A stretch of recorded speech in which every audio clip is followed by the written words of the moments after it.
কৃষ্ণাই দুদিনীয়া কাৰ্যসূচীৰে স্বৰ্গীয় অশোক কুমাৰ বসুমতাৰী সৰণী টাইকোৱাণ্ডো প্ৰতিযোগিতা। গোৱালপাৰা জিলাৰ কৃষ্ণাই হাবৰাখাত মহাবিদ্যালয়ৰ প্ৰাংগণত আজিৰে পৰা দুদিনীয়া কাৰ্যসূচীৰে অনুষ্ঠিত হৈছে স্বৰ্গীয় অশোক কুমাৰ বসুমতাৰী সৰণী প্ৰথম বাৰ্ষিক টাইকোৱাণ্ডো চেম্পিয়নশ্বিপ প্ৰতিযোগিতা। কৃষ্ণাই টাইকোৱাণ্ডো একাডেমী এছ'চিয়েশ্যন আৰু হাবৰাখাত মহাবিদ্যালয়ৰ সহযোগত আয়োজিত এই প্ৰতিযোগিতাৰ আজি প্ৰথম দিনা পতাকা উত্তোলন কৰে গোৱালপাৰা জিলা টাইকোৱাণ্ডো এছ'চিয়েশ্যনৰ সভাপতি দিগন্ত ৰাভাই।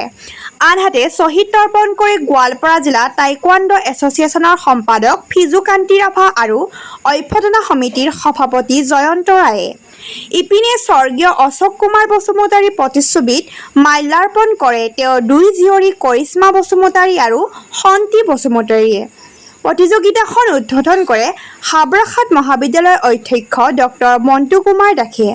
আয়োজক সমিতিৰ সম্পাদক আয়ুব খান আৰু আব্দুল হাই আহমেদে জনোৱা মতে এই প্ৰতিযোগিতাত গোৱালপাৰা জিলাৰ লগতে ৰাজ্যখনৰ বিভিন্ন জিলাৰ পৰা মুঠ 190 গৰাকী খেলুৱৈয়ে অংশগ্ৰহণ কৰিছে।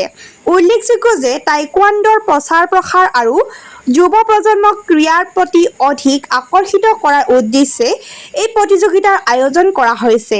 হাবৰাখাত মহাবিদ্যালয়ৰ প্ৰাংগণত দুদিনীয়া কাৰ্যসূচীৰে চলি থকা এই টাইকোৱাণ্ডো চেম্পিয়নশ্বিপে অঞ্চলটোৰ ক্ৰীড়া জগতলৈ নতুন উদ্দীপনা কঢ়িয়াই আনিব বুলি আশা প্ৰকাশ কৰিছে আয়োজকসকলে। এই সন্দৰ্ভত আমাৰ এক বিশেষ প্ৰতিবেদন।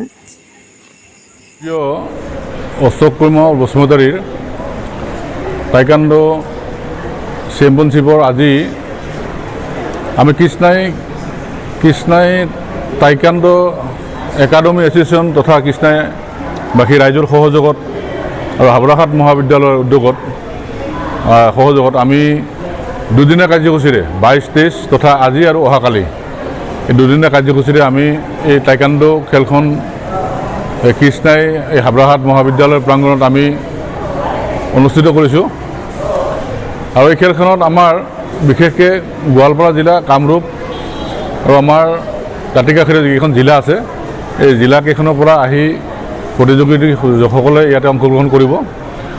আৰু আজি এই প্ৰথম দিনৰ কাৰ্যসূচী হিচাপে আমি পতাকা উত্তোলন, শ্বহীদ তৰ্পণ তথা স্বৰ্গীয় আমাৰ অশোক কুমাৰ বসুমতাৰী তেখেতক আমি সকলোৱে জানো যে আজি মাত্ৰ 1 মাহ আগতে তেখেতে আমাৰ মাজৰ পৰা হেৰাই গ'ল। তেখেতে এজন বিশিষ্ট আমাৰ গোৱালপাৰা জিলা তথা অসম আমাৰ ৰাজ্যিক পৰ্যায় তথা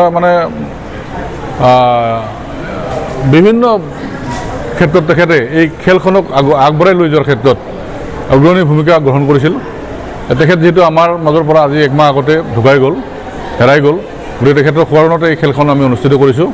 আৰু মই খেলখনৰ আজি অনুষ্ঠিত কৰা আয়োজক কমিটিৰ সভাপতি হিচাপে প্ৰথমতে সকলো খেলুৱৈ তথা আজি খেলখনৰ লগত জড়িত থকা তথা খেলৰ অভিভাৱিকা, এইখন মহাবিদ্যালয়ৰ সন্মানীয় অধ্যক্ষ তথা আমাৰ এই অঞ্চলৰ বিশিষ্ট এই খেলখনৰ লগত জড়িত থকা ব্যক্তিসকলক সকলোকে আন্তৰিক অভিনন্দন আৰু শুভেচ্ছা জনাইছোঁ যে এই খেলখন অনুষ্ঠিত কৰোঁতে আমি সেইসকল ব্যক্তি তথা প্ৰত্যেকৰে যদি আমি এইখিনি সহায় সহযোগিতা নাপালোঁহেঁতেন তেতিয়াহ'লে হয়তো আজি খেলখন অনুষ্ঠিত কৰাৰ কাৰণে আমাৰ কাৰণে যথেষ্ট অসুবিধা হ'ল। কাৰণ খুব কম সময়ৰ ভিতৰত আমি খেলখন অনুষ্ঠিত কৰিব লগা হৈছে।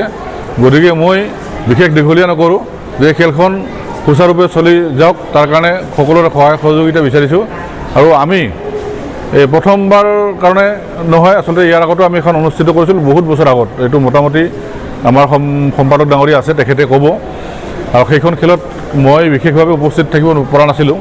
গতিকে দ্বিতীয়বাৰৰ কাৰণে আমি এই টাইকোৱাণ্ডো খেলখন অনুষ্ঠিত কৰিছোঁ।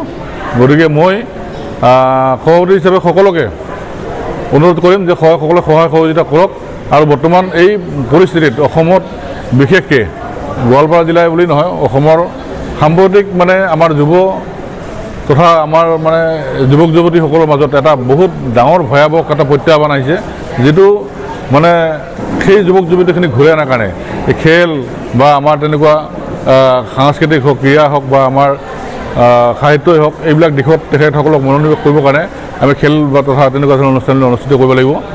এই ভয়াৱহ পৰিস্থিতিটো হৈছে বিশেষকৈ ড্ৰাগছ, মদ, জুৱা এইবিলাক এটা আমাৰ অসামাজিক কাম কাজে গোটেই সমাজখনক এটা ছানি ধৰিছে।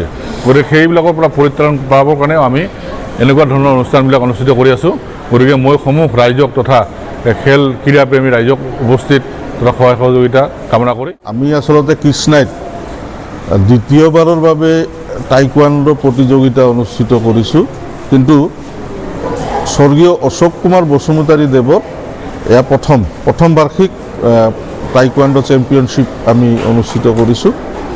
আৰু এই প্ৰতিযোগিতাখনত আমি কমেও 200ৰ পৰা 250 প্ৰতিযোগী হ'ব বুলি আমি এটা ধাৰণা কৰিছোঁ। কাৰণ ইতিমধ্যে গোৱালপাৰা জিলাৰ উপৰিও দাঁতিকাষৰীয়া জিলাসমূহৰ পৰা ইয়াত প্ৰতিযোগী আহিব বুলি আমি গম পাইছোঁ। গতিকে আমি আশা ৰাখিছোঁ এখন সৰ্বাংগ সুন্দৰ প্ৰতিযোগিতা অনুষ্ঠিত হ'ব। আৰু এই টাইকোৱাণ্ডো পৰিৱেশ কৃষ্ণাইত এটা আছে, যিহেতু ইয়াত টাইকোৱাণ্ডো একাডেমিয়ে বিভিন্ন প্ৰশিক্ষণ, বিভিন্ন প্ৰতিযোগিতাত অংশগ্ৰহণ এইবিলাক কৰি আহিছে। আৰু আমি আশা ৰাখিছোঁ এইখনো এখন অতি ভাল ধৰণৰ প্ৰতিযোগিতা হ'ব। আৰু এই প্ৰতিযোগিতাটোৰ প্ৰয়োজন সম্পৰ্কে ইতিমধ্যে আমাৰ সভাপতি ডাঙৰীয়াই কৈছে যে যুৱ প্ৰজন্মক আচলতে সুস্বাস্থ্যৱান আৰু যুৱ উশৃংখলতাৰ ড্ৰাগছ, মদ ইত্যাদিৰ পৰা আঁতৰাই ৰখাৰ এটা অতি উত্তম মাধ্যম হ'ল এই ক্ৰীড়া আৰু সাংস্কৃতিক এই ধৰণৰ কাৰ্যসূচীবিলাক। আৰু আমি ইয়াৰ জৰিয়তে কৃষ্ণাই অঞ্চলত যাতে এটা ভাল প্ৰভাৱ বিস্তাৰ কৰিব পাৰোঁ তাকে আশা ৰাখিছোঁ। আৰু খেলখনো সৰ্বতোপ্ৰকাৰে সফল হওক তাকে কামনা কৰিছোঁ।